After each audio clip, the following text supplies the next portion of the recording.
सहकार मंत्र्यांच्या हस्ते नवीन बसेसचे प्रवाशांच्या सेवेसाठी झाले लोकार्पण। सहकार मंत्री बाबासाहेब पाटील यांनी अहमदपूर आगाराला प्रवाशांच्या सेवेसाठी नवीन बस मिळवून दिल्या आहेत।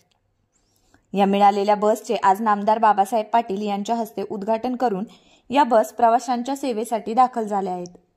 सहकार मंत्री बाबासाहेब पाटील यांनी स्वतः प्रवासी होऊन या बसमधून प्रवास करून बसमध्ये असलेल्या सोयीसुविधांचा अनुभव घेतला आणि प्रवाशांना चांगली सेवा देण्याच्या सूचना केल्या आहेत।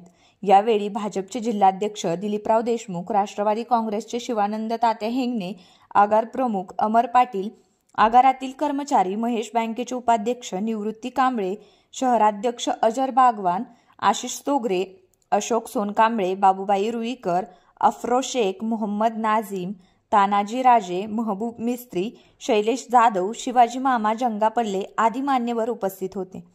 प्रवाशांच्या सेवेसाठी नवीन बस अहमदपूर आगाराला मिळाल्याबद्दल जनतेतून समाधान व्यक्त करण्यात येत आहे।